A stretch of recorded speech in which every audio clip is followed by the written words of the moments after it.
Hello guys, welcome back to practice mark. आशा करते हैं आपसे अब आपका एग्जाम एसएससी जेई का बहुत पास आ गया है तो आप अपनी तैयारी में पूरी तरीके से लगे होंगे। लेकिन उस तैयारी को पूरी करने के लिए आपको मॉक टेस्ट देना बहुत ज़्यादा जरूरी है। मैंने आपको पहले भी बोला है यार, अब समय नहीं रह गया है, अब समय रह नहीं गया आपके पास। तो आप अभी मॉक टेस्ट अगर नहीं दे रहे हो तो बहुत तरीके से देना शुरू कर दो यार।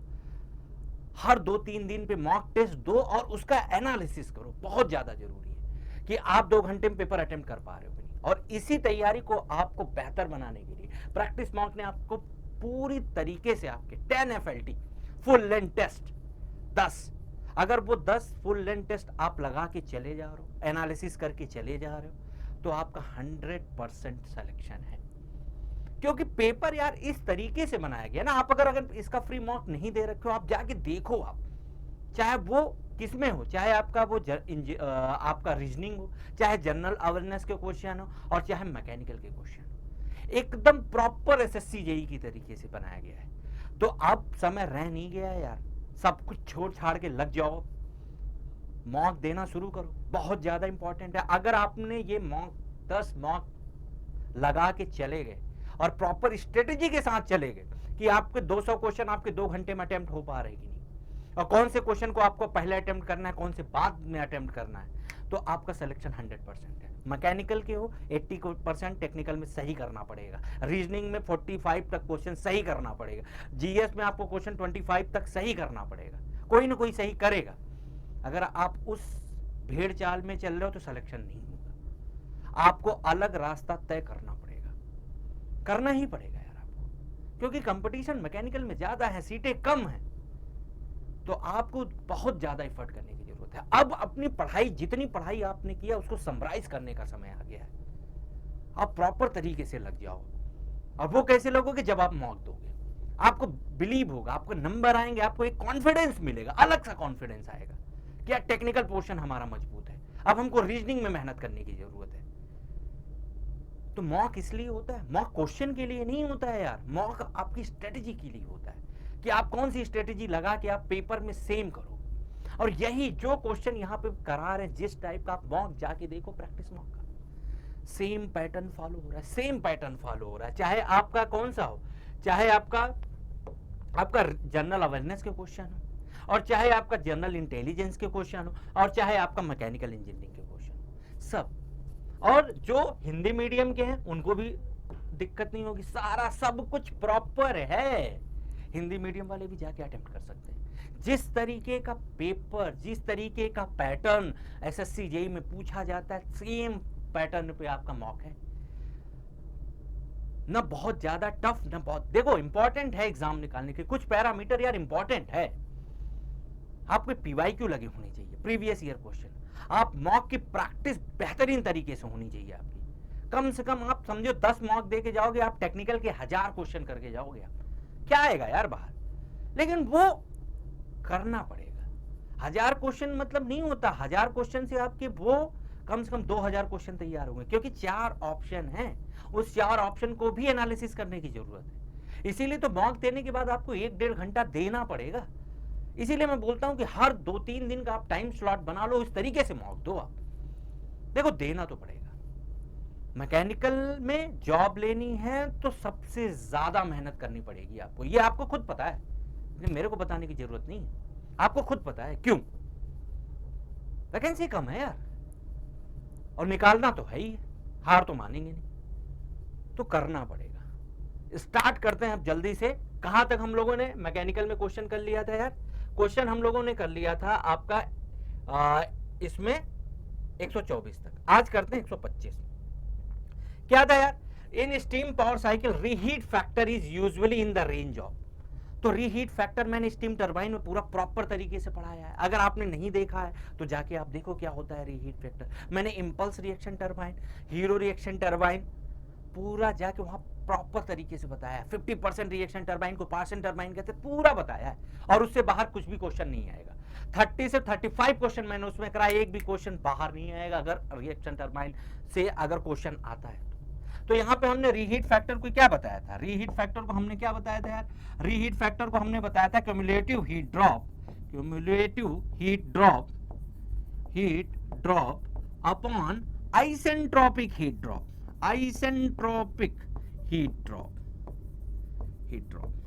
यहां से तो ये फार्मूले से तो मतलब ही नहीं है, ये तो आप फार्मूला जानते हो, इस फार्मूले से मतलब नहीं, डेटा याद होना चाहिए आपको। अगर आपको डेटा ये पता भी है तब भी आप ये नहीं कर पाओगे। कैसे कर पाओगे जब आपको डेटा ही नहीं याद है। और डेटा वाले क्वेश्चन कम से कम 6 से 7 क्वेश्चन पूछते हैं एसएससी जेईई वाले। आप किसी भी पीवाईक्यू को लगा रहे हो तो आप लगा के देख लो, इस तरीके के क्वेश्चन कम से कम 5 से 7 क्वेश्चन वो पूछते हैं। आपको कुछ फेमस डेटा याद होने चाहिए, याद होने चाहिए। वेलोसिटी फैक्टर, कई फैक्टर, आप टरबाइन, हाइड्रोलिक टरबाइन में चले जाओ, फ्रांसिस टरबाइन का पूछ लेता है, वेलोसिटी फैक्टर पूछ लेता है। तो कुछ डेटा जो है आपको वो याद करनी पड़ेगी, और वो मैं प्रिपरेशन कर रहा हूं आपके लिए कि एक ही स्लाइड में आपको दे दूं मैं क्या क्या डेटा पूछा जाता है, मैं बना के दूंगा आपको। अभी तो फिलहाल आपको याद होना चाहिए। क्या होगा इसका आंसर यार? ये याद करने वाली चीजें हैं, ये याद करने वाली चीजें हैं ये आपकी। क्या होगा आंसर? 1.02 से 1.05, खत्म। अगर आपको पता है तब तो आप तुरंत with in A second question कर लोगे, नहीं पता है तो आपको सारे ऑप्शन सेम लगेंगे। आगे बढ़ते हैं। क्या क्वेश्चन है? A device which is used to drain off water from side steam pipe without escape of steam is called boiler. Boiler पढ़ाया है सब, बॉयलर में 67 क्वेश्चन करा, कुछ भी बाहर नहीं आएगा एसएससी का, एसएससी जेईई नहीं, कोई भी जेईई एग्जाम। आप जाके अगर नहीं हो देखे हो टेलीग्राम से आप जाके पीडीएफ ले लो, बस वो जितना मैंने बॉयलर का क्वेश्चन कराया है। अगर बॉयलर का एक भी क्वेश्चन बाहर आ जाएगा तो बताना, मैंने बॉयलर पैरामीटर सब पढ़ाया, मैंने बॉयलर रेटिंग पैरामीटर सारे पढ़ाया, मैंने कुछ छोड़ा नहीं। इक्विवेलेंट इवेपोरेशन हो, रेटिंग फैक्टर हो, बॉयलर इफिशियंसी हो, सब पढ़ाया है। वहां से जाके आप डाउनलोड करके क्वेश्चनों की प्रैक्टिस कर सकते हो। 67 कराया है, बॉयलर माउंटिंग हो, एसए सीरीज हो, टाइप्स ऑफ बॉयलर हो, कुछ भी नहीं छोड़ा है। और ये भी बताया था ये क्या है, किस डिवाइस की बात कर रहा है? A device is which is used to drain off water from side steam pipe without escape of steam is called what? Steam trap. Steam trap क्या है? ऐसे सीरीज है वो। ऐसे सीरीज क्या होती है? बॉयलर की एफिशिएंसी को बढ़ाता है। माउंटिंग क्या होती है? सेफ्टी डिवाइस होती है। इस तरीके से रिवीजन होना चाहिए आपका पूरा। ये प्रॉपर बताया मैंने क्या बताया था जब उस समय मैंने बताया था, मैंने आपको स्टीम ट्रैप के बारे में बताया था। क्या यार कि जब बॉयलर से steam, high pressure high temperature की जो स्टीम हम तैयार कर लेते हैं उसको एक जगह से दूसरी जगह पे जब पाइप के द्वारा भेजते हैं तो वहां पे हीट लॉस होता है रास्ते में। और जब हीट लॉस होता है तो हीट लॉस जब होता है तो जो स्टीम होता है वो लिक्विड में कन्वर्ट होने लगता है, लिक्विड में कन्वर्ट होने लगता है, और तब उसी पाइप में लिक्विड और स्टीम एक साथ फ्लो होने लगती है। और जब एक साथ फ्लो होने लगती है तो उस पाइप में वो जो लिक्विड होता है उसकी वजह से वाइब्रेशन आने लगते हैं, कोरोजन आने लगता है। उस लिक्विड को जो हीट लॉस के द्वारा स्टीम से लिक्विड कन्वर्ट हुआ है, उस लिक्विड को बाहर निकालने के लिए जो डिवाइस का नाम यूज करते हैं that is called what? Steam trap. पूरा प्रॉपर तरीके से समझाया था इसको, एकदम वही डिवाइस का नाम है। और आंसर क्या हो जाएगा ये इसमें आपका? Steam trap. बस खत्म। बॉयलर ऐसे सीरीज की एक एक चीज, चाहे एयर प्री हीटर हो, इकोनोमाइजर हो, सुपर प्री हीटर हो, सब पढ़ाया मैंने। इंजेक्टर हो, स्टीम ट्रैप हो, चाहे बॉयलर माउंटिंग की ही बात कर लो, आप फ्यूजुअल प्लग हो, ब्लो अप कॉक हो, वाटर लेवल इंडिकेटर हो, प्रेशर गेज हो, सब पढ़ाया है मैंने। सेफ्टी वॉल के टाइप्स तक पूरा कुछ भी नहीं छोड़ा है। अगर आप नहीं देखे हो, और इससे 5 से 7 क्वेश्चन आते हैं यार हर बार, 5 क्वेश्चन तो बॉयलर के 100% रहते हैं, तो इसमें टाइम वेस्ट नहीं करना है अपने को। नेक्स्ट क्वेश्चन, क्योंकि ये बहुत डिटेल में बात की है, ऐसे इस तरीके का क्वेश्चन अटेम्प्ट होना चाहिए। क्वेश्चन देखो जरा, बहुत अच्छा क्वेश्चन है, आता रहता है। क्या है? Hydraulic press has a RAM 12.5 centimeter diameter and plunger 1.25 centimeter diameter. What force would be required onto the plunger to raise the mass of 1 ton of the ram? सबसे पहले तो यही बताओ ये किसकी बात कर रहा है? Hydraulic press. अब देखो इसमें नए नए क्वेश्चन क्या बन सकते हैं। हाइड्रोलिक प्रेस किस प्रिंसिपल पे वर्क करता है? किस प्रिंसिपल पे वर्क करता है हाइड्रोलिक प्रेस? आपको पता होना चाहिए।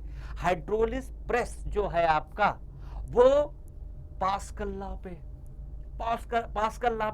वर्क करता है। और क्या होता है पास्कल लॉ? कि किसी भी स्टैटिक फ्लूइड पे, अगर हम किसी भी स्टैटिक फ्लूइड की बात करें, उसमें जो हमारा किसी भी पॉइंट पे जो प्रेशर होता है वो इक्वली ट्रांसमिट करता है, that is called pascal law. समझ में आना चाहिए कि जो हाइड्रोलिक प्रेस आपने देखा होगा यार, हाइड्रोलिक प्रेस क्या होता है? कम एफर्ट में आप लोड हैवी वेट को लिफ्टिंग का काम करते हो, आप फोर व्हीलर को आप उठाते हो, वो भी एक तरीके से हाइड्रोलिक प्रेस ही होता है। जब आप कभी कार में टायर पंचर होता है तो वो प्रेस लगा के उसको उठाया जाता है, that is called what? Hydraulic press. एक तरीके का है वो, कम एफर्ट लगा के आप लिफ्ट करा रहे हो भारी वस्तु को, और उस किस प्रिंसिपल पे वो बेस होता है? वो हाइड्रोलिक प्रेस होता है। Based on what? Based on pascal law. कि यार अगर स्टैटिक फ्लूइड और किसी पॉइंट पे हम जो प्रेशर की बात करें वो इक्वली ट्रांसमिटेड होता है, तो ये एक इंपॉर्टेंट क्वेश्चन ये भी है। अब आओ क्या पूछा है इसमें, तुरंत करेंगे यार। इसमें क्या बोला है? इसमें आपको क्या दे रखा है? Hydraulic press has RAM. RAM का जो डायमीटर है, रैम का जो डायमीटर है वो कितना दे रखा है? 12.5 centimetre. And the plunger diameter कितना दे रखा है? 1.25 सेंटीमीटर। ये दे रखा है। अब क्या बोल रहा है? What force would be required on the plunger? Plunger पे कितना फोर्स रिक्वायर्ड करें to raise the mass of 1 ton on the ram? 1 ton जो फोर्स है वो कितना है? 1 टन। 1 टन। आप देख रहे हो, आप ऑप्शन किसमें? जरा ध्यान से देखना पड़ता है यार कि ऑप्शन आपके न्यूटन में है और फोर्स आपका 1 टन दे रखा है, तो इसको कन्वर्ट करो जरा। ये होता है 10⁻³ इंटू 9.8 न्यूटन। ये याद ध्यान होना चाहिए। अगर यही नहीं पता आप तो कर ही नहीं पाओगे। आपने देखा यार कि यहाँ पे जो फोर्स दे रखा है वो 1 टन मास दे रखा है, मास, और आपको फोर्स निकालना है। फोर्स जब निकालोगे तो m इंटू जी, और m कितना है? 1 टन को किस में लिखोगे? किलोग्राम में। किलोग्राम में कितना होता है? 1 टन इक्वल टू 10⁻³ किलोग्राम, और जी से मल्टीप्लाई कराया तो ये अब किस में आ गया? न्यूटन में। ये किस में आ गया? न्यूटन में। अब देखो मैंने क्या बताया था, तुरंत करेंगे यार। ये है आपका, ये होता है, इसका जो डाया है वो छोटा होता है, यहां पे लगा होता है, और ये आपका क्या है? रैम। यहां पे क्या रखा है? W, और इसी की वैल्यू कितनी दे रखी है? 1 टन। 1 टन दे रखी है। और यहां पे क्या लगा रहे हो आप? फोर्स। यही फोर्स पूछ रहा है, यही फोर्स आपको क्या पूछ रहा है। अब ये पास्कल लॉ में क्या बताया कि जो प्रेशर होगा, कि ये स्टैटिक फ्लूइड भरा होता है यहां पे, और यहां पे ये बोलेगा पास्कल लॉ लगेगा कि जो हमारा किसी भी पॉइंट पे कंसीडर करेंगे, जो हमारा प्रेशर होगा वो इक्वली ट्रांसमिट करेगा। यानी इक्वली ट्रांसमिट का मतलब क्या हो गया?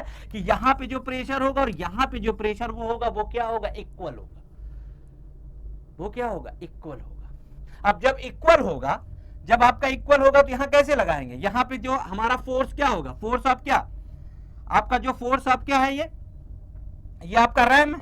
रैम पे जो फोर्स होगा अपॉन एरिया जो होगा वो इक्वल होगा force of plunger upon area. ये है, ये है, क्योंकि प्रेशर दोनों पे क्या होगा? सेम होगा। किस प्रिंसिपल पे वर्क करता है? पास्कल। अब आप वैल्यू सीधे सीधे रख दो, आप वैल्यू रख दो। अब वैल्यू अगर आप रखेंगे यहां पे तो देखो वैल्यू कैसे रखोगे। अब यहां पे वेट आपने कितना निकाला? आपने वेट आपको फोर्स कितना दे रखा है इस पे? रैम पे ये निकाल दिया, तो आपका क्या आ गया? 10⁻³ इंटू 9.8 अपॉन एरिया कितना है इसका? रैम का। रैम का जो एरिया है आपका, रैम का जो डायमीटर है वो कितना है? π/4 इंटू 12.5 का स्क्वायर। ये हो गया इक्वल्स टू, यहां पे जो आपको फोर्स ऑफ प्लंजर बताना है, और इसका एरिया कितना होगा? π/4 इंटू 1.25 का स्क्वायर। π/4 से π/4 कट गया। अब देखो 1.25, यहां पे 12.25, 10 टाइम्स जाएगा और 2 बार है तो 2 बार कट जाएगा, यानी 110 इंटू 10। देखते जाओ। अब यहां से ये कट जाएगा, यहां पे एक 10 बचेगा और वो कितना आएगा? 98.1। ये तो हो गया बेसिक। ये करने जाओगे क्या? नहीं नहीं नहीं नहीं, नहीं, नहीं। करते गए 3 मिनट खत्म कर दोगे यहाँ पे। अगर इस तरीके से क्वेश्चन करे, बढ़िया समझे, ये समझाने के लिए मैंने बताया है। वहां पे ऐसे नहीं करोगे। वहां कैसे करोगे ये देखो, अब वहां कैसे करोगे, समझो बात को। ये तो मैंने इसलिए बताया कि आपको समझ में आ जाए कि जो हाइड्रोलिक प्रेस वर्क करता है वो पास्कल लॉ पे करता है। अब पास्कल लॉ क्या बोलता है कि यार जो किसी भी स्टैटिक फ्लूइड पे अगर किसी पॉइंट के जो प्रेशर ट्रांसमिट करता है वो क्या करता है, प्रेशर जो ट्रांसमिट करता है वो करता है किस पे, इक्वल ट्रांसमिट करता है। प्रेशर आपका इक्वल ट्रांसमिट करता है, प्रेशर आपका क्या करता है वहां पे, इक्वल ट्रांसमिट करता है। तो अब इस तरीके को जैसे आपको क्वेश्चन अटेम्प्ट करना है, कैसे करोगे आप, कि आपको पता है कि जो हमारा आपके डायग्राम आपके दिमाग में होना चाहिए यार, कि जो प्लंजर पे फोर्स लगाएंगे और रैम पे जो होगा वो प्रेशर सेम होगा। तो आप डायरेक्ट यहां से लिखोगे F अपॉन ए, ये आपका रैम ऐसे डायरेक्ट, और F अपॉन ए आपका ये प्लंजर। अब आपने F को लिखा direct 10 power 3 into 9.8 upon 12.5 into 12.5, क्योंकि आप एरिया लगाओगे π/4 d स्क्वायर, तो π/4 दोनों साइड से कट जाएगा, लिखने की जरूरत ही नहीं है। अब यहाँ पे आपने क्या लिखा है, F निकालना है आपको, एरिया कितना लिखो 1.25 इंटू 1.25, इस तरीके से करो। और ये आप काटोगे 10, ये काटोगे 10, यहाँ से 100 कटा और ये 9, डायरेक्ट लिखोगे 9.8। इस तरीके से होना चाहिए क्वेश्चन, इस तरीके से। सिर्फ 2 लाइन में क्वेश्चन हो जाने चाहिए यार, आपको ये भी लिखने की जरूरत नहीं है, लिखने की जरूरत ही नहीं है। वहां पे अगर ये आपको 1 लाइन में लिखना आना चाहिए तब तो आप अटेम्प्ट कर पाओगे पेपर यार।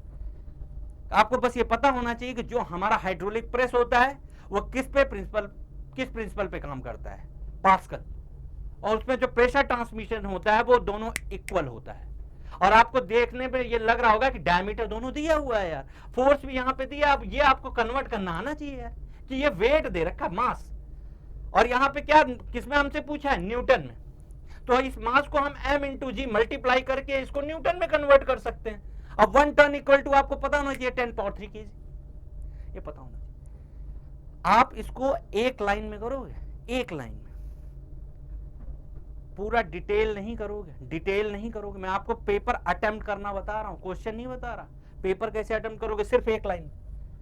तो ये तुम लिखने गए F1 F2 ये सब नहीं है, ये सब करने का समय यहाँ बिल्कुल भी नहीं है, बिल्कुल भी नहीं है। तो आपका आंसर कौन सा सही हो गया, आपका आ गया 98.1, खत्म। नेक्स्ट क्वेश्चन देखो आप, नेक्स्ट क्या है, इस तरीके से करोगे तब तो होगा यार, सीधी सी बात। अब ये देखो बहुत फेमस क्वेश्चन, बार बार ये क्वेश्चन आता है, बार बार क्वेश्चन ये आता है, फिर आएगा, ये आता ही रहता है।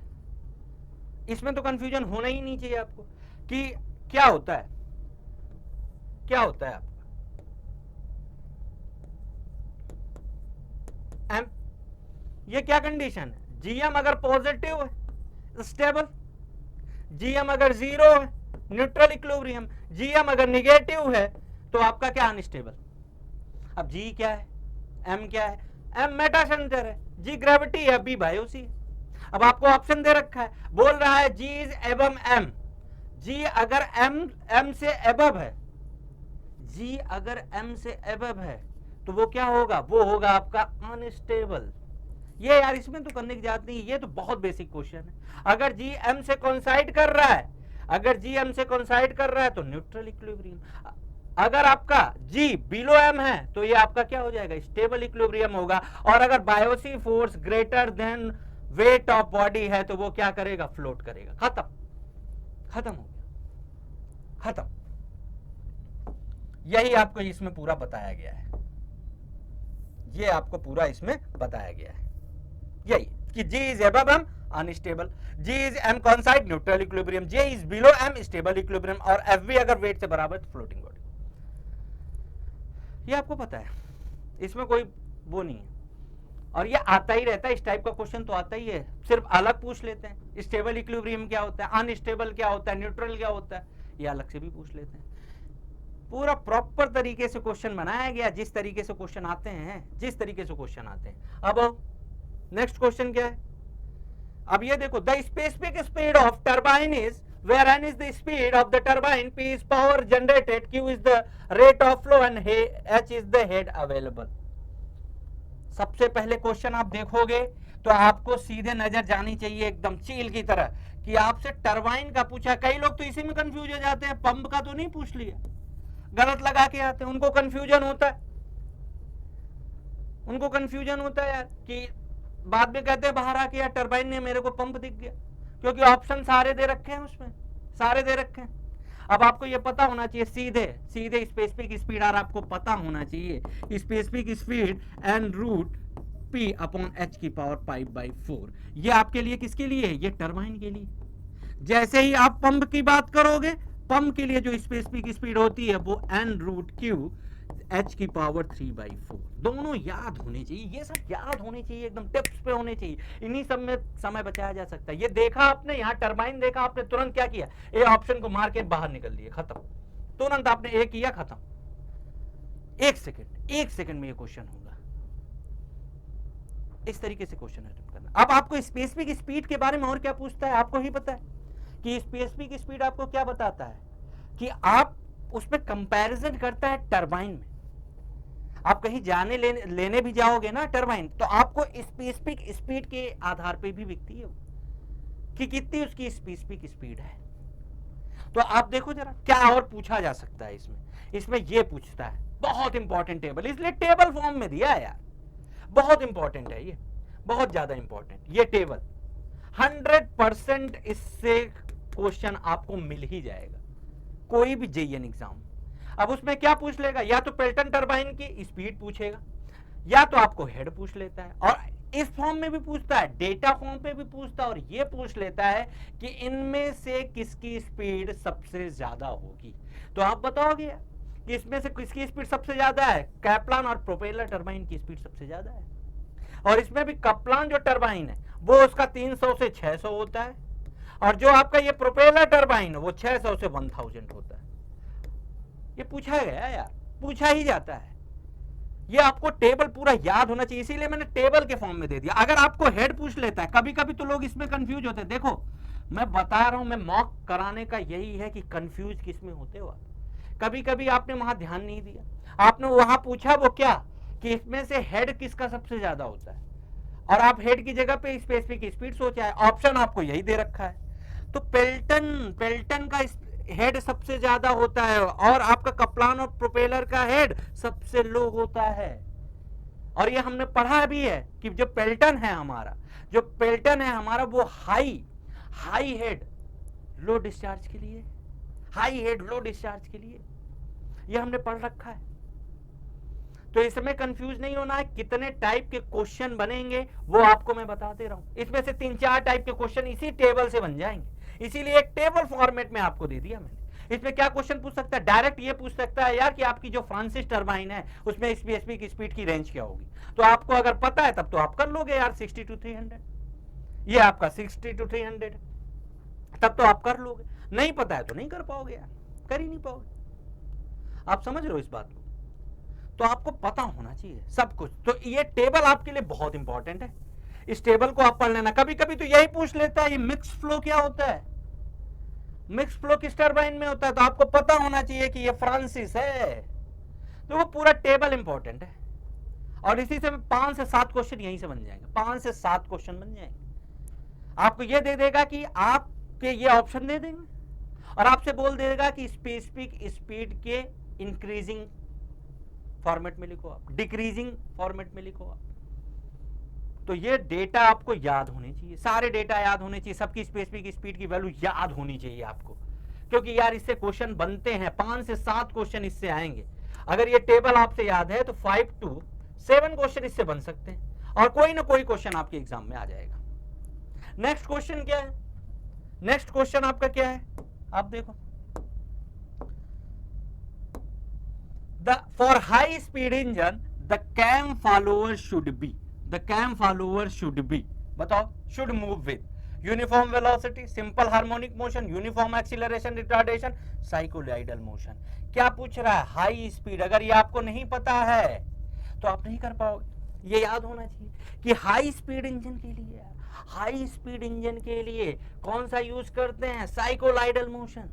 और साइक्लोइडल मोशन क्या होता है? Cycloidal motion it is the locus of point which on a circle move in straight line, that is called what, cycloidal motion. ये आपको पता होना चाहिए। इसमें जर्क जीरो होता है। क्यों हाई स्पीड के लिए यूज किया जाता है? जर्क जीरो होता है। और जर्क को कैसे लिखते हैं? D Q Y upon D equal to zero. सब पता होना चाहिए आपको, पता होना चाहिए यार सारी चीजें आपको, कि हाई स्पीड इंजन के लिए आपको कौन सा ये आपका फॉलोवर यूज करते हैं। तो आपको ये पता होना चाहिए कि हाई स्पीड के लिए साइक्लोइडल का यूज करते हैं। हाई स्पीड के लिए आपको क्या यूज करते हैं? साइक्लोइडल का यूज करते हैं। और साइक्लोइडल क्या होता है ये पता है आपको? It is the locus of point on the circle rolling in a straight line, straight line पे मोशन करता है। और इसमें सबसे इंपॉर्टेंट बात क्या है कि जर्क आपका क्या होता है? जीरो होता है यार, जीरो होता है। और जर्क को कैसे लिखते हैं? ये होता है आपका जीरो। यही पूछ लेता है यार, जर्क को क्या बोलते हैं? आपको यही पता होना चाहिए, D cube Y upon D T cube. Acceleration क्या होता है? D square Y upon D T square. ये पूछा जाता है और ये आपको पता होना चाहिए एकदम प्रॉपर तरीके से कि आपका क्या आंसर हो जाएगा, साइक्लोइडल मोशन। ये देखो साइक्लोइडल मोशन है, स्ट्रेट लाइन में मोशन कर रहा है पूरा प्रॉपर। देखो क्या रीजन लिखा है, for high speed engine the cam follower should move with the cycloidal motion.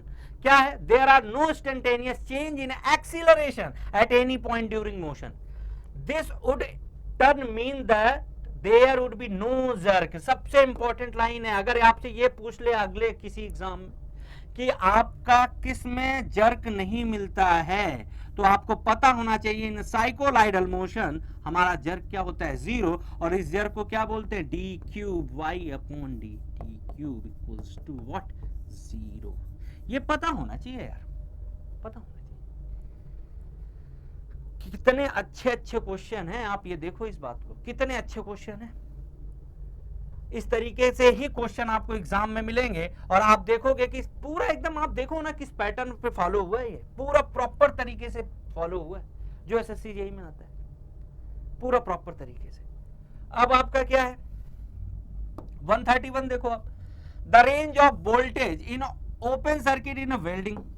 अब ये वैल्यू अगर आपको पता है, देखो कुछ डेटा आपको याद करने पड़ेंगे, उसका मैं आपको टेबल दूंगा, एक टेबल बना के पूरा आपको टेलीग्राम चैनल पे मिल जाएगा कि क्या क्या डेटा पे वो क्वेश्चन पूछते हैं। वो हर एक का अलग अलग पीडीएफ बना के मैं दे दूंगा हर एक सब्जेक्ट का। अगर ये आपको पता है ये, तब तो आप कर पाओगे कि in range of voltage in arc welding, अगर आपको पता है कि ये यार ये होता है 40 से 90 वोल्ट, तब तो आप कर पाओगे। ये याद करना पड़ेगा यार, ये थोड़े इफर्ट आपको मारने पड़ेंगे। इसमें समझने वाला कुछ नहीं, इसमें डेटा याद करने वाला है। सीधे अगर आपको याद है तो क्वेश्चन आपका हो जाएगा, नहीं याद है तो नहीं हो पाएगा। सब ऑप्शन आपको सेम लगेंगे। देखो ये होता है रेंज 60 to 80 वोल्ट, याद होना चाहिए। नेक्स्ट क्वेश्चन की अगर हम बात करें, अगर नेक्स्ट क्वेश्चन की बात करें 32, when a large quantities of bolt are to be purchase the quantity is usually specified in terms. ये बताओ, कभी कभी जनरल को देखो एसएससी जेईई का जब आप पेपर पीवाई को खोलोगे ना, 4 से 5 जनरलाइज्ड वे में क्वेश्चन पूछते हैं। देखो आप क्या पूछा है कि अगर लार्ज क्वांटिटीज में आप बोल्ट खरीदने जा रहे हो तो उसको कैसे मांगते हो, किस टर्म में मांगते हो? आप उसको नंबर्स में मांगते हो, वॉल्यूम में मांगते हो, वेट में मांगते हो, पैकेट्स में मांगते हो, कैसे मांगते हो? मांगने को तो आप कह दो कि दो बोल्ट दे दो, 2-4 बोल्ट दे दो, लेकिन आपको सही वो पता होना चाहिए कि किस फॉर्म में आता है ये। Quantity is usually specified in terms of what? Weight. Weight के फॉर्म में बोल्ट ले आते हैं। किसमें ले आते हैं? वेट के फॉर्म में। ये सब जनरल क्वेश्चन है यार, ये जनरल क्वेश्चन है आपके, जनरल। इस तरीके का भी क्वेश्चन एसएससी जेईई में आपको देखने को मिल सकता है। पूरा प्रॉपर तरीके से एसएससी जेईई बना है। नेक्स्ट क्वेश्चन क्या है आपका 133, the coefficient of friction depends upon, the coefficient of friction depends upon nature of surface, shape of surface, strength of surface, area of contact. किस पे डिपेंड करता है? किस पे depend? Basic question. SSC JEE is all about basic question. Basic question पूछता है पूरा। अगर आपको बेसिक्स नहीं पता है, डेटा नहीं पता है, इसमें गेट की तरह क्वेश्चन नहीं पूछता है जिसमें कॉन्सेप्ट लगे एकदम प्रॉपर। इसमें चीजों की नॉलेज होनी चाहिए यार, अजम्पशन इसमें पता होने चाहिए, क्या क्या अजम्पशन लेते हैं।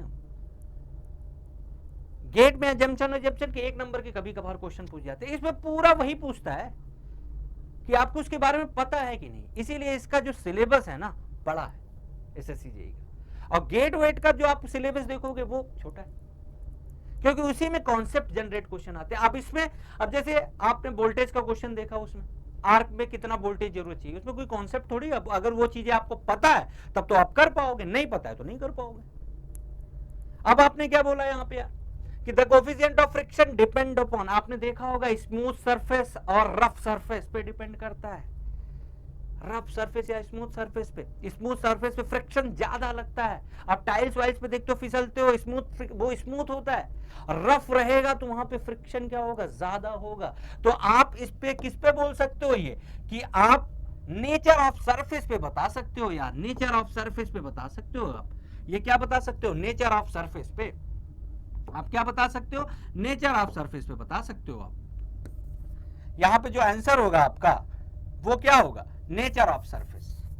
नेचर ऑफ सरफेस पे बता सकते हो आप कि जो फ्रिक्शन हमारा डिपेंड करता है। और बहुत इंपॉर्टेंट क्वेश्चन है, 100% आपको एग्जाम में मिलेगा इसका, 100% किसी न किसी पेपर में मिल जाएगा आपको, ये ध्यान रखो। कोफिशिएंट ऑफ जो फ्रिक्शन डिपेंड करता है वो नेचर ऑफ सरफेस पे डिपेंड करता है। एकदम प्रॉपर तरीके से क्वेश्चन बना है, जिस तरीके के क्वेश्चन यार पूछे जाते हैं उसी तरीके के। ये देखो अच्छा क्वेश्चन है, बहुत इंपॉर्टेंट क्वेश्चन है ये। अगर इसके बारे में आपको पता है, देखो इस लेवल की अगर आप तैयारी करके जा रहे हो ना, अगर इस लेवल की आप तैयारी करके जा रहे हो, जिस लेवल का ये क्वेश्चन पेपर है, मैं क्यों बोल रहा हूं कि आपको तैयारी एक कदम ज्यादा रखनी पड़ती है, ताकि आप जो पूरा पढ़ के जाओ उसमें पूरा आ जाए। और जो प्रैक्टिस मॉक है आपके लिए, जो टेस्ट लाया है ना, आपको इतने बेहतरीन क्वेश्चन लाया है और उसके साथ की पॉइंट्स लिखे हैं, पूरा प्रॉपर बताया है आपको कि किस तरीके के अगले क्वेश्चन पूछे जा सकते हैं। तो प्रॉपर तरीके की टेस्ट सीरीज लगाना बहुत ज्यादा जरूरी है कि जिस पे पेपर हमारा आता है। अब इसमें क्या पूछा है आपको कि the stress strain curve ideal elastic material with strain hardening. आधे लोग को पता ही नहीं होगा। ये क्वेश्चन देखोगे आप, ये क्वेश्चन वहां पे देखे आप, और आपको अगर नहीं पता है तो आप नहीं कर पाओगे। ये देखो, ये ऑप्शन है और एक ऑप्शन आपका ये है, थर्ड ऑप्शन ये है, फोर्थ ऑप्शन ये है। बताओ कौन सा सही होगा, इसमें कौन सा सही होगा, पता होना चाहिए। क्या बोला, इलास्टिक। अगर सिर्फ इलास्टिक की बात करता, अगर सिर्फ इलास्टिक की बात करता, इलास्टिक मटेरियल की बात करता, तो ऑप्शन ए सही हो जाता। यार ये इलास्टिक जोन है, इलास्टिक जोन है। लेकिन उसके साथ साथ क्या लगा रहा है वो, स्ट्रेन हार्डनिंग। स्ट्रेन हार्डनिंग में क्या होता है, इसके साथ साथ वो क्या लगा रहा है, स्ट्रेन हार्डनिंग आपके साथ लगा दे रहा है। और इसमें क्या होता है, स्ट्रेंथ तेजी से साथ बढ़ता है, और यहीं पे मटेरियल का जो क्रिस्टलाइन स्ट्रक्चर होता है वो चेंज होता है। ये स्ट्रक्चरल डिजाइन में यूज नहीं होते हैं, यही आपका यूज होता है वहां पे। तो स्ट्रेन हार्डनिंग किसमें पाया जाता है, ये जब प्लास्टिक डिफॉर्मेशन होता है वहां पे स्ट्रेन हार्डनिंग होता है। तो यहां पे प्लास्टिक डिफॉर्मेशन हो रहा है, देखो ऑप्शन कैसे एलिमिनेट होगा। अगर कुछ चीजें आपको पता हैं तो आप तुरंत कर ले जाओगे, अगर नहीं पता है तो आप नहीं कर पाओगे। आप समझो यहां पे क्या है कि आपसे ये बोल रहा है कि यार इलास्टिक मटेरियल, आपने इलास्टिक सोचा, इलास्टिक आप जानते हो यहां तक जाता है। अब ये बोल रहा है स्ट्रेन हार्डनिंग। अब अगर ये पता है आपको स्ट्रेन हार्डनिंग किस में होता है, प्लास्टिक डिफॉर्मेशन में होता है, प्लास्टिक डिफॉर्मेशन में होता है। तो ये ऑप्शन गलत, क्योंकि यहां पे तो प्लास्टिक डिफॉर्मेशन हुआ ही नहीं है। सेकंड ऑप्शन देखो, ये तो इलास्टिक ही नहीं है। ये क्या बोल रहा है, इलास्टिक मटेरियल, ये इलास्टिक कहां है, ये ऑप्शन भी गया। अब देखो आप देखते जाओ, आप थर्ड ऑप्शन देखो आप, ये इसमें प्लास्टिक हुआ है, प्लास्टिक डिफॉर्मेशन हुआ है, लेकिन ये क्या है, कांस्टेंट। स्ट्रेन हार्डनिंग का concept, strain hardening plastic deformation के बाद होता है, और स्ट्रेन हार्डनिंग में जो स्ट्रेन है वो तेजी के साथ बढ़ता है। और यहां पे देखो स्ट्रेस क्या हो गया है, वो कांस्टेंट हो गया है। और यहां पे देखो, यहां पे भी ये आपका देखो, ये दोनों ऑप्शन में अगर इलास्टोप्लास्टिक बोलता, इलास्टोप्लास्टिक बोलता तो ये दोनों ऑप्शन है, दोनों ऑप्शन है। लेकिन स्ट्रेन हार्डनिंग बोल रहा है, स्ट्रेन हार्डनिंग प्लास्टिक डिफॉर्मेशन में होता है, प्लास्टिक डिफॉर्मेशन में होता है। और दो पॉइंट और याद रखना है आपको, अगर स्ट्रेन हार्डनिंग नाम याद आए तो मटेरियल का जो क्रिस्टलाइन नेचर होता है, वो जो चेंज होता है, स्ट्रक्चर चेंज करते हैं, वो स्ट्रेन हार्डनिंग नहीं होता है। तो जो आपका ऑप्शन होगा वो करेक्ट होगा, ये करेक्ट होगा। एकदम प्रॉपर तरीके से। ये है आपका स्टेन हार्डनिंग का कॉन्सेप्ट, समझ रहे हो आप। डी ऑप्शन आपका सही हो जाएगा। ठीक, और हर एक के बारे में बताया गया है, आप देखो जरा। Stress strain curve for ideal elastic, ideal elastic के बारे में बताया है। Stress strain curve for rigid perfectly plastic material के बारे में बताया गया। थर्ड ऑप्शन क्या बताया, stress strain curve elastic perfectly plastic material बताया गया है। और stress strain curve for ideal elastic material with strain hardening, ये क्या है, विदाउट स्ट्रेन हार्डनिंग। ये क्या है, विदाउट स्ट्रेन हार्डनिंग। ये क्या है, विद स्ट्रेन हार्डनिंग। और एक एक ग्राफ आपको याद होना चाहिए, आपको प्रैक्टिस करनी पड़ेगी इसकी। अच्छा क्वेश्चन है यार, ये आता है। अब देखो, ये अगर नहीं आया, मान लो ये नहीं आया कि यार elastic material with strain hardening, तो आपसे क्या पूछ लेगा, आपसे ये पूछ लेगा यार आप ये बताओ, आप आइडियल प्लास्टिक का बता दो। आप क्या बता दो, आइडियल प्लास्टिक का। आपसे ये पूछ लेगा रिजिड परफेक्टली प्लास्टिक, ये पता होना चाहिए आपको। आपको ये पूछ लेगा कि आप परफेक्टली प्लास्टिक मटेरियल का बता दो, आपसे वो पूछ लेगा। तो इन जितने भी आपको इसमें से 4 से 5 कर्व दिए हैं, उसमें से एक क्वेश्चन आपका आ जाएगा। ग्राफ तो पता ही होना चाहिए। यहां पे यार उस तरीके का एक्सप्लेन नहीं कर सकते, हर एक चीज को आपको समझा नहीं सकते, बस क्वेश्चन को अटेम्प्ट करना बता रहा हूं, और अपने को जल्दी भी करना है। सोम में सुशील सर ने इसको डिटेल में बताया है, ग्राफ को डिटेल में बताया है एकदम प्रॉपर। स्ट्रेन हार्डनिंग क्या होती है, टफनेस क्या होती है। अगर आपने नहीं देखा है तो जाके आप सोम का पहला चैप्टर उन्होंने बहुत अच्छे से पढ़ाया, तो इन सब ग्राफ के बारे में आप वहां देख सकते हो। नेक्स्ट क्वेश्चन क्या है,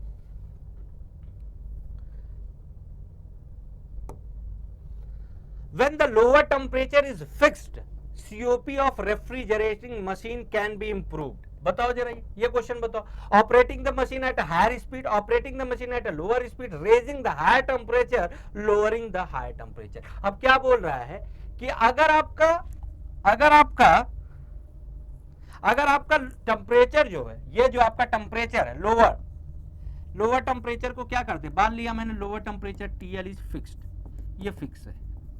अब आपसे बोल रहा है कि COP ऑफ रेफ्रिजरेटिंग मशीन, तो आपको ये पता होना चाहिए। मान लो ये हायर टेम्परेचर पे है, ये आपका रेफ्रिजरेटर है कोई, और यहाँ पे W आ रहा है, और ये आपका क्या है, T लोअर। अब आपसे ये बोल रहा है कि अगर हम COP इसका अगर हम लिखते हैं तो क्या लिखते हैं यार, रेफ्रिजरेटिंग मशीन का जो आपका लोअर टेम्परेचर होता है वो TH माइनस TL होता है। यही तो लिखते हो COP, यही तो लिखते हो COP। यहां से हीट एक्सट्रैक्ट करता है ये QL, और यहां पे देता है Q हाई। पता होना चाहिए यार रेफ्रिजरेटिंग मशीन। अब इन्होंने आपने COP लिखा, और इन्होंने क्या बोल दिया, लोअर टेम्परेचर फिक्स है, ये फिक्स है आपका। यहां पे भी ये क्या है, फिक्स मतलब क्या, कांस्टेंट। अब उन्होंने क्या बताया कि ये TH को आप क्या करोगे, लोअर करोगे, हायर करोगे, क्या करोगे कि COP बढ़ेगा। जब TH को हम लो करेंगे, TH को जो हम लो करेंगे, तभी तो हमारा COP क्या होगा, हायर होगा। इस वैल्यू को बढ़ाएंगे तभी तो ये बढ़ेगा। खत्म क्वेश्चन। ये सब करने की भी जरूरत नहीं है। एग्जाम में आप कैसे करोगे, देखो तरीका होता है। अगर आप इस सब ये बनाने लिए, समझाने के लिए मैं बताता हूं, आपको सीधे पता होना चाहिए यार COP। मान लिया कि जो हमारा लोअर टेम्परेचर वो TL upon TH minus TL, ये हमने समझ लिया कि जो हमारे ये लोअर टेम्परेचर और ये हायर टेम्परेचर, उसको ये बोल दिया कांस्टेंट, ये कांस्टेंट हो गया। यानी इस पे जो फर्क पड़ेगा वही COP पे भी फर्क पड़ेगा। अगर इसको लोअर करेंगे तभी तो ये बढ़ेगा, ये जितना कम होगा ओवरऑल वैल्यू उतनी बढ़ेगी, तो COP भी क्या होगा, बढ़ेगा। बस खत्म क्वेश्चन। बस एक लाइन में ये करना है आपको, खत्म। क्या होगा आपका, लोअरिंग द हायर टेम्परेचर। बस आप देख लो, ये पूरा यहाँ पे डिटेल में वही बताया गया जिस तरीके से मैं बताया। ये सब करने की जरूरत नहीं है, ये आपको समझाने के लिए है, आपको सिर्फ वही करना है कि TL upon TH minus TL, और TL आपका फिक्स है, तो TH के में कैसे वेरिएशन होगा, ये समझना पड़ेगा। खत्म हो गया। नेक्स्ट क्वेश्चन, तेजी के साथ क्वेश्चन करेंगे यार। 136 क्या, if domestic refrigerator is kept in insulated room with it door open. बहुत इंपॉर्टेंट क्वेश्चन है ये, और बार बार आता रहता है ये क्वेश्चन, ये क्वेश्चन आता रहता है कि if the domestic refrigerator is kept in insulated room, insulated का मतलब क्या है, हीट बाहर नहीं जा रही है रूम के, रूम का जो हीट ट्रांसफर नहीं हो रहा है, zero, with it door open, domestic refrigerator. अब आपको पता होगा कि जो आपका रेफ्रिजरेटर है ये मान लो हायर है, ये आपका रेफ्रिजरेटिंग डिवाइस है, और ये आपका क्या है, ये टीएल है। जो हीट एक्सट्रैक्ट करता है वो टीएल से करता है, और जो जिसको पास करता है वो हाई टेम्परेचर तो करता है, और वर्क डन ये होता है अगर ये रेफ्रिजरेटिंग डिवाइस है। अब इन्होंने क्या बोला, रेफ्रिजरेटिंग डिवाइस का काम क्या होता है यार? रेफ्रिजरेटिंग डिवाइस का काम ये होता है कि वो लोअर से हीट को एक्सट्रैक्ट करता है, जो टेम्परेचर लोअर होता है, ये यहां से हीट एक्सट्रैक्ट कर रहा है, और दे किसको रहा है, हाई टेम्परेचर। अगर मान लो रेफ्रिजरेटर का गेट ओपन है, गेट ओपन है, तो जो टेम्परेचर होगा जो यहां से टीएल से निकलेगा और ये क्यू हायर की तरफ जाएगा, और जो हमारा रूम है वो क्या है, लोअर से तो ज्यादा ही है, यहां पे ये इसका टेम्परेचर रूम का क्या है, ज्यादा है, और ये यहां पे जब लोअर टेम्परेचर से हीट को एक्सट्रैक्ट कर रहा है और हायर टेम्परेचर की तरफ दे रहा है, तो रूम को भी यहां पे हीट ज्यादा निकलेगी, तो आपका रूम और ज्यादा गर्म होगा। समझ में आई चीज? यही है। खुद सोचो ना कि रेफ्रिजरेटर का काम क्या होता है, लोअर टेम्परेचर से आप हीट निकालते हो और किसे देते हो, हाई टेम्परेचर का। डोर ओपन रह गया, हीट ट्रांसफर होगा, क्योंकि इसका टेम्परेचर रेफ्रिजरेटर का यहाँ पे लो है और बाहर का टेम्परेचर हाई है। वो रेफ्रिजरेटर क्या करता है, लोअर से हायर की तरफ देता है, और जो हमारा कमरा है उसको टेम्परेचर और बढ़ा देगा। खत्म, क्वेश्चन खत्म, कॉन्सेप्ट। अगर ये चीज आपको पता है, समझ में आती है, तो तुरंत with in a second question कर लेंगे। अब ऑप्शन देखो आप कौन सा है, आपका बी ऑप्शन है कि the temperature of the room shall increase after some time. पूरा रीजन आपका लिखा है, समझ में आनी चाहिए चीजें। एक एक क्वेश्चन को बहुत अच्छी तरीके से फ्रेम हुआ है जो आपके एग्जाम में आएगा कि if the domestic refrigerator is kept in insulated room with the door open, the temperature of the room shall increase effect. जो मैंने बोला वही लिखा है, refrigerator extract heat from lower temperature reservoir and transfer to the higher temperature reservoir. If a refrigerator drawer is kept open, the room will become hot because the refrigerator exhausts more heat into the room than earlier. क्योंकि gate open हो गया है, अभी तक gate बंद था, heat तो थी, ट्रांसफर ही कर रहा था, लेकिन जैसे ही डोर ओपन हुआ और तेजी के साथ हीट एक्सट्रैक्ट करेगा, और जब हीट निकलेगी तो रूम जो हमारा जो पहले गर्म था वो और गर्म हो जाएगा। रीजन है, अब ये ध्यान रखना पड़ेगा। आपका 136 हो गया। नेक्स्ट क्वेश्चन देखो क्या है, the camshaft of an engine is always mounted. अब ये तो अगर आपको फिगर इमेजिन है तब तो आप ये क्वेश्चन कर लोगे, नहीं इमेजिन है तो नहीं कर पाओगे। जो हमारा क्रैंकशैफ्ट है ना, जो हमारा क्रैंकशैफ्ट है और कैमशैफ्ट है, वो दोनों क्या किसमें होता है, पैरेलल होते हैं। अब ये याद होनी चाहिए यार, और ना ये कोई बताता है, कहीं से भी पढ़े होगे आप, ये सब कोई नहीं बताता है। वो आपको 4 स्ट्रोक इंजन बताएंगे, 2 स्ट्रोक इंजन बताएंगे, दोनों में डिफरेंस बताएंगे, नॉकिंग बताएंगे, फ्यूल्स के बारे में बताएंगे, कंप्रेशन रेशियो के बारे में बताएंगे, इफिशियंसी निकालना बताएंगे, ये सब कोई नहीं बताता है। और क्वेश्चन एसएससी जेईई में इस तरीके के आते हैं। वो कहां से प्रैक्टिस होगा, टेस्ट देके कि यार ये पूछेगा कि जो आपका कैमशैफ्ट है इंजन वो क्या होता है, पैरेलल टू द क्रैंकशैफ्ट होता है, परपेंडिकुलर टू द क्रैंकशैफ्ट होता है, इंक्लाइन टू द क्रैंकशैफ्ट होता है, नन ऑफ दी। अगर ये आपको पता है तो आप कर लोगे, नहीं पता है तो नहीं कर पाओगे। और ये हमेशा किसमें होता है, पैरेलल। अब ये डायग्राम आप देख लो, आप ये डायग्राम देखो, ये देखो, ये आपका कैमशैफ्ट है और ये आपका क्रैंकशैफ्ट है, दोनों देख रहे हो आप पैरेलल में है। डायग्राम से देखो आप, डायग्राम में देख लो, ये है आपका कैमशैफ्ट और ये आपका क्या है, क्रैंकशैफ्ट। और देखो की पॉइंट क्या लिखा है, the camshaft in an engine is always mounted to parallel to the crankshaft. The camshaft is usually किस मटेरियल का बना होता है ये भी बताए। ये भी अपने आप में ही बहुत इंपॉर्टेंट क्वेश्चन है, इसमें भी पूछता है। ये लाइन जो आपकी है ना, ये भी पूछता है कि किससे बना होता है। देखो एक एक पॉइंट जो की पॉइंट में लिखा है ना, एक अपने आप में ही एक क्वेश्चन है, इस चीज को समझो। अब ये पूछे, camshaft is usually forced from special steel including nickel, chrome and molybdenum or cast from special cast iron. अभी आपसे यहां पे मैंने क्या पूछा कि जो आपका कैमशैफ्ट है वो क्रैंकशैफ्ट के परपेंडिकुलर होता है, इंक्लाइन होता है, पैरेलल। एक नया क्वेश्चन वो बन गया। जो और क्वेश्चन पूछे जा सकते हैं वो की पॉइंट में है। क्या पूछा जा सकता है कि आपका कैमशैफ्ट किस मटेरियल से बना होता है। कैमसेप्ट ऑफ मटेरियल आप देखोगे, आप क्रोम हो गया, मॉलिब्डेनम हो गया, cast from of special cast iron आता है, बहुत पूछता है। और इसी में आपके सिलेंड्रिकल रिंग के बारे में पूछ लेता है, सिलेंडर किससे बना होता है वो पूछ लेता है। पूरा प्रॉपर ये सब क्वेश्चन पूछा जाता है आईसी इंजन में, एक एक की पॉइंट इंपॉर्टेंट है इस तरीके से, इसीलिए पेपर बनाया गया है आपके लिए कि आपको एकदम फील एसएससी जेई वाला आना चाहिए यार। अब देखो ये कहीं पढ़ाया थोड़ी जाता है, ये जब आप क्वेश्चनों की प्रैक्टिस करोगे ना तब आपको पता चलेगा। नेक्स्ट क्वेश्चन देखो, क्या क्वेश्चन है? The device used to heat the device used to feed water by utilizing the heat of the exhaust flue gases before leaving through the chimney is called what? बताओ, बहुत detail में boiler में पढ़ाया है, बहुत भी detail में, अगर आप नहीं देखे हो तो जाके वहां पढ़ लो। ये क्या है? फीड वाटर को क्या है यूटिलाइज कर रहे हो आप, ये देखो जरा क्या लिखा है, the device is used to feed water by utilising the heat of exhaust flue gases. ये है, मैंने आपको बताया था जब बॉयलर के बारे में, जब मैं आपको पढ़ा रहा था, मैंने आपके एक एक ऐसे सीरीज के बारे में बताया था, एयर प्री हीटर के बारे में बताया था, सुपर हीटर के बारे में बताया था, फिर मैंने आपको इकोनोमाइजर के बारे में बताया था। इकोनोमाइजर वही करता है जो आपकी फ्लू गैसेस, ग्रेट होता है, ग्रेट पे आप कोयला रखते हो, उसको जलाते हो, वहां से जो फ्लू गैसेस होती हैं वो जो पाइप्स लगी होती हैं, पाइप में क्या वाटर फ्लो कर रहा होता है, वहां को उसको हीट देता है, स्टीम बनाता है, उस स्टीम को हम क्या करते हैं ड्रम में सेपरेट कर लेते हैं, फिर वहां से हम सुपर हीटर लगाते हैं, सुपर हीटर से उस स्टीम का हायर टेम्परेचर और हायर प्रेशर पे ले जाते हैं। लेकिन जो ये फ्लू गैसेस होती हैं जिससे हम गर्म कर रहे थे वो वेस्ट होती रहती हैं, उस वेस्ट हीट को हम यूटिलाइज करते हैं। यूटिलाइज किस तरीके से करते हैं? हम एक डिवाइस लगाते हैं इकोनोमाइजर। इकोनोमाइजर में क्या होता है कि जो आपको ये जो बॉयलर ड्रम में वाटर आ रहा होता है, जो बॉयलर ड्रम में आपका वाटर आ रहा होता है, जो पाइप में जाते हैं वाटर, उनको हम पहले से ही हीट करके भेजते हैं, उसी को हम इकोनोमाइजर बोलते हैं।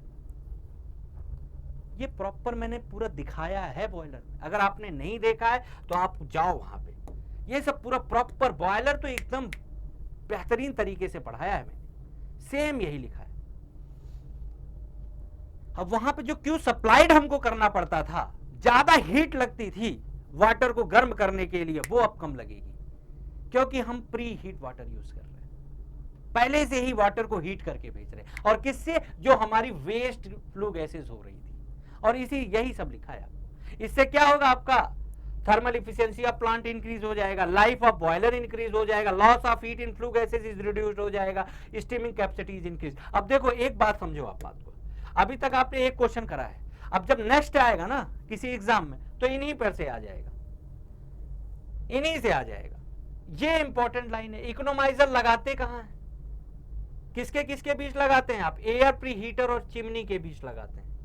ये भी एक अपने आप में एक नया क्वेश्चन, देखो यार की पॉइंट जो यहां पे लिखा है ना, एक क्वेश्चन है अपने आप में, इस चीज को आप समझ लो, एक क्वेश्चन है अपने आप में। ये अब नेक्स्ट क्वेश्चन जब अब आपका आएगा एग्जाम में तो ये पूछा जा सकता है कि आपका इकोनोमाइजर किनके किनके बीच लगा होता है, तो ये देखो आपको पहले से ही लिखा है। इस तरीके से पूरा की पॉइंट तैयार किया गया है आपके लिए कि क्या और चीजें पूछी जाती, फर्जी बातें नहीं लिखी हैं यार कि पूरा आपको बॉयलर डिटेल में यहाँ करें ना। यहाँ पे ये पूछा गया है ना कि अगर आपके इकोनोमाइजर में और क्या क्वेश्चन बन सकते हैं।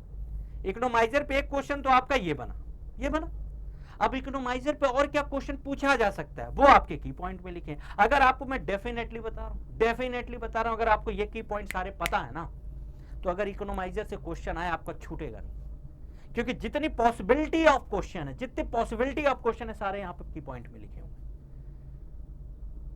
पूरा आपको ध्यान रखते हुए ये टेस्ट सीरीज बनाई गई है। मैं आपको वही कह रहा हूं ना, आपको 10 FLT अगर इसका लगा लोगे ना, और इतने देखो आप क्वेश्चन, ना बहुत ज्यादा टफ है ना बहुत ज्यादा इजी है, बहुत ज्यादा इजी भी नहीं है। कुछ क्वेश्चन बहुत इजी है क्योंकि ऐसा आता है एसएससी जेईई में, कुछ क्वेश्चन इस लेवल के आते हैं, लेवल का आता है। ग्राफ वाला क्वेश्चन बहुत अच्छा क्वेश्चन था एसएससी जेईई में, एक दो क्वेश्चन वैसे आते हैं कि ग्राफ वाले में आपको दिमाग लगाना पड़ेगा। अब नेक्स्ट क्वेश्चन देखो, क्या क्वेश्चन है? Select the correct statement. Viscosity of gas increase with temperature, density of gas increase with temperature, surface tension of liquid increase with temperature, bulk modulus is independent of temperature. क्या होता है? ये तो याद ही होता है यार कि जो विस्कोसिटी है वो विस्कोसिटी ऑफ गैस टेम्परेचर के बढ़ने के कारण इंक्रीज करता है।